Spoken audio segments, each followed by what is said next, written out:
How's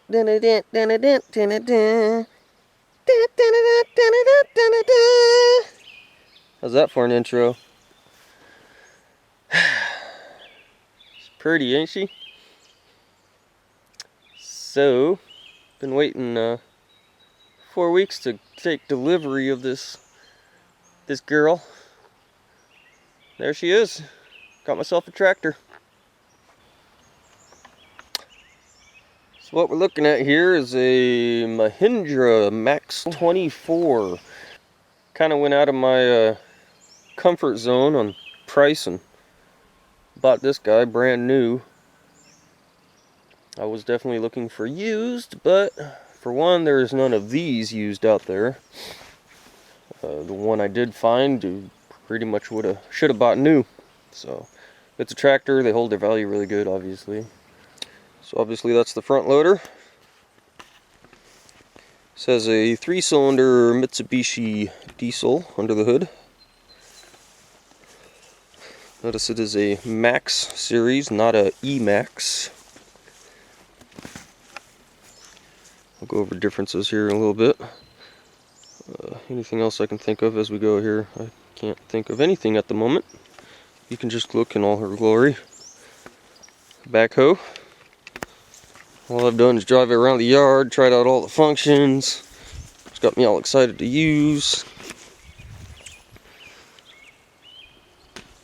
It is 4-wheel drive. I think that's the basic overview of it. Kind of like every other tractor out there, right? So let's start under the hood. Like I mentioned, it's a 3-cylinder diesel, 1.1 liter. Open it here. Give you a look.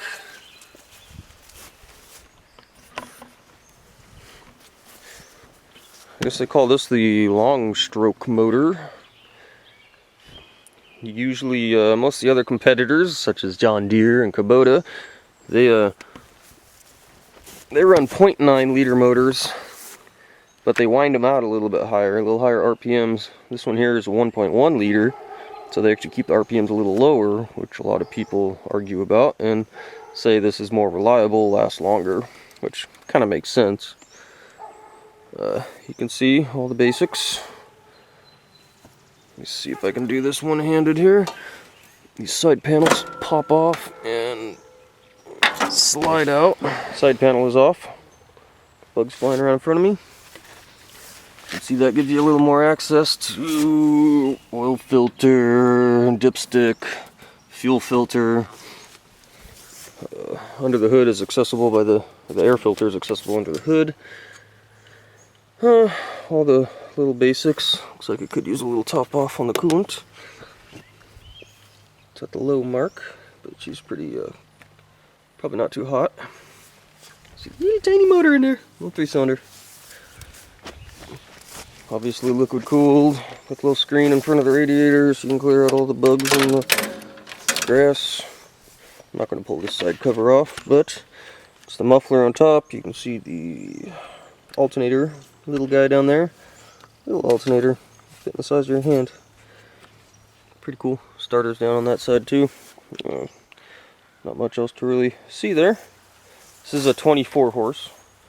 It is a tier 4 emissions.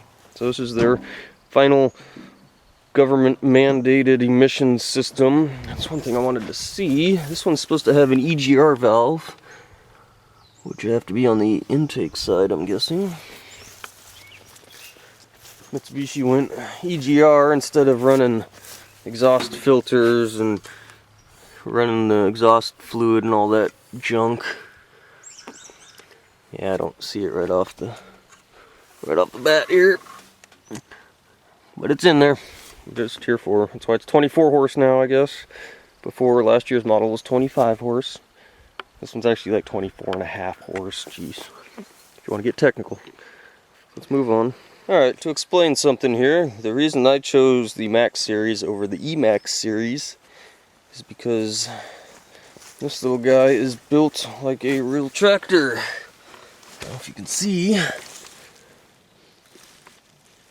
probably can't see anything.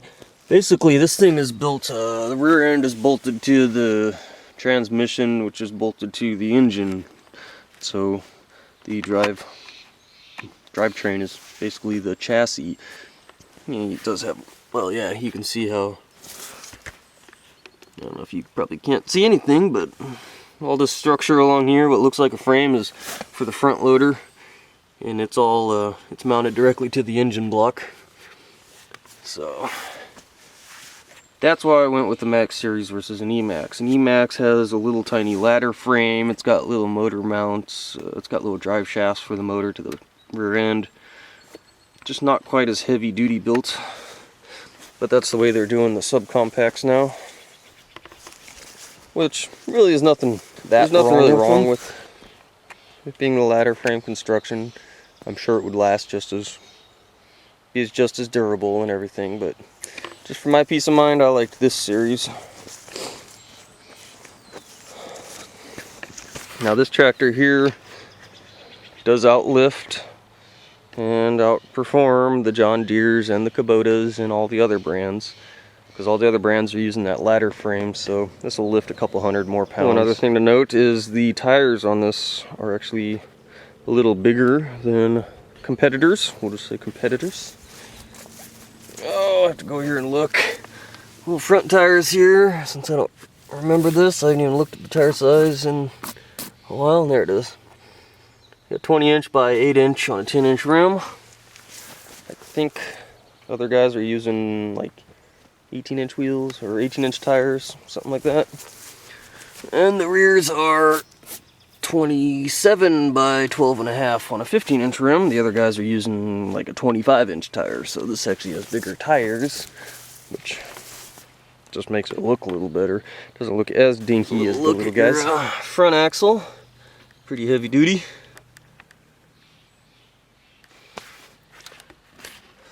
There's a filter there. I assume that's for all the hydraulics. The rear end, transmission, and all the hydraulics run off the same fluid. It's all the pumps and everything. It's all checked through here, so there's not a separate reservoir or anything like that. Front loader is quick detach, or as quick as you can make it, I guess. Go over the controls here real quick. Now, I have to remember all this myself, so these are the PTO controls. This is the mid mount, that's the rear mount, not mount, but PTO, mid PTO, rear PTO, off and on, just like that. This guy here, indicator, high and low range and neutral. That is a clutch. The clutch is only used because, well, this is a hydrostatic transmission, so the clutch is only used to shift. You're supposed to use it to shift in and out of gear. I noticed it worked either way, but probably to take some pressure off things when you're shifting or whatever. Should use that, or you use that when you're turning the PTOs on and off. Headlight switch, headlight on the front, got little tail lights, it's got little blinkers, there's your tail lights, blinkers, yada yada yada. It's got hazards, it's actually got turn signals, but you have to turn them on and off yourself. Obviously fuel goes on top. So that lower lever, you step on that, that's your rear diff lock. Says when that thing gets locked in, if you happen to get stuck or something, you lock the rear end, it will not turn. It'll just push the front tires straight. So he says it will get you out.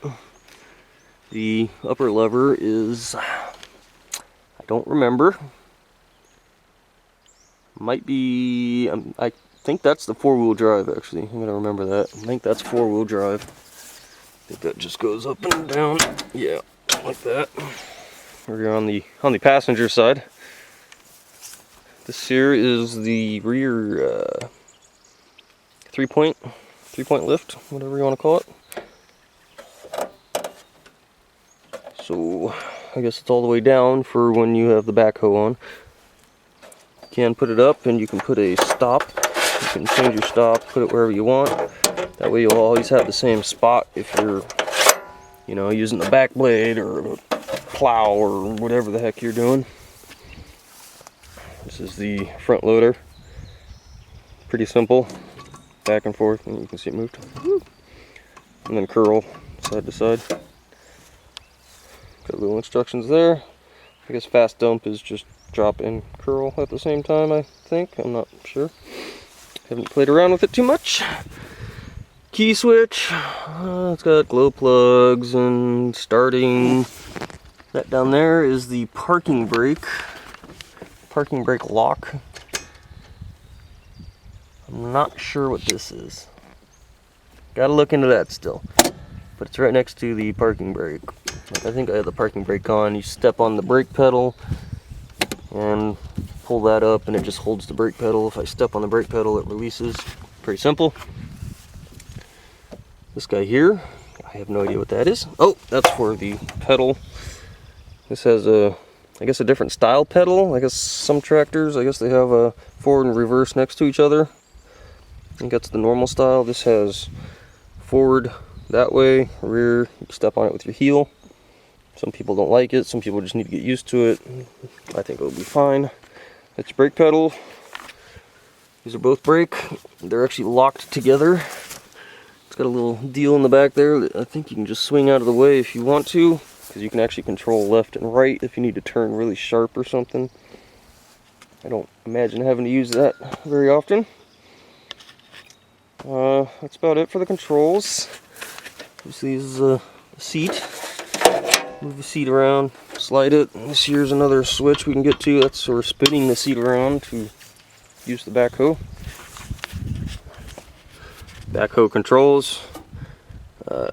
One is reach and blah blah blah. One is side to side. One is curl, and yeah, it does all sorts of stuff. Yep, so you can go and does that. Then we have to get used to all that stuff.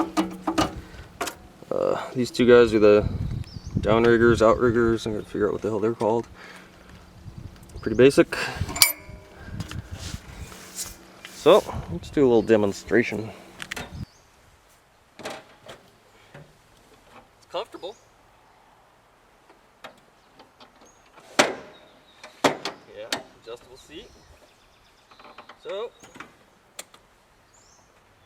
should be pretty warm already.